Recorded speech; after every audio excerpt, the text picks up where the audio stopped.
Okay, everyone. I'm here today to talk to you about Hack Library School. This is a blog that I've been with since November of 2014 when I joined as a contributing writer, and I've been the managing editor there since March of 2015, so just a little over a year.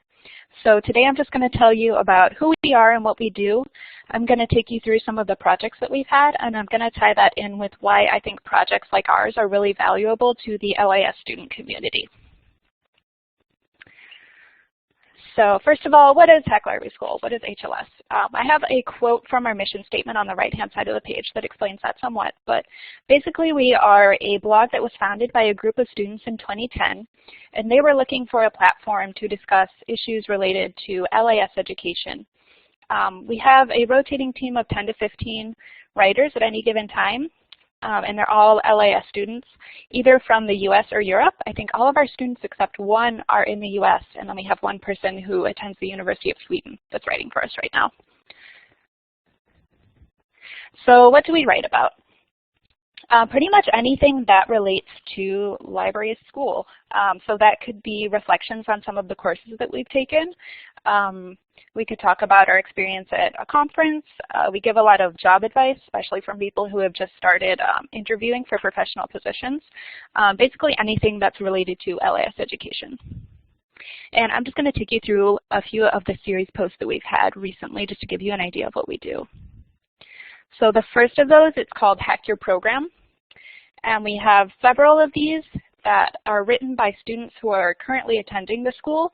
And basically what they'll do is tell you the honest truth about the school that they attend. It's not going to be stuff that you find on their website. If it's a school that's hard to find a graduate assistantship, they're going to tell you that. If it's hard to find scholarships, they're going to tell you. And basically, these posts are to help prospective students make an informed choice about which school that they're going to attend. Next, we have our So You Want to Be A series. This is for students who are trying to figure out which specialization might be right for them. So, for example, if you think you might want to be a user experience librarian, what we'll do is we'll go out and we'll talk to people who are currently working as UX librarians, and we'll find out what an average day for them is like. We'll find out what their job responsibilities are and how they got to that position.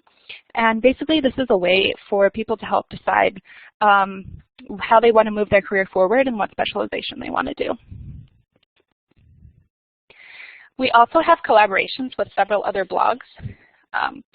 This year, the entire month of January, we were collaborating with ACRL Log, and that was actually coordinated by Illinois' own Dylan Bird, so shout out to Dylan. And what we did was we had posts by our writers on their blog, they were writing on our blog, and we were co-writing posts where like one person from each blog would write a post together. And this was a great way for us to engage with working LIS professionals and a great way to have student voices heard. I think my favorite collaboration is with a blog called Infotecarios, and they are a group of librarians who are based in Latin America and the Caribbean. So what we'll do there is we'll interview one of these librarians about what their day-to-day life is like in their job. So if you've ever wondered what it's like to be a librarian in Puerto Rico or Venezuela, these are some posts that might be of interest to you. And we'll actually post these on English on Hack Library School, and they're in Spanish on Infotecarios for those of you who are bilingual.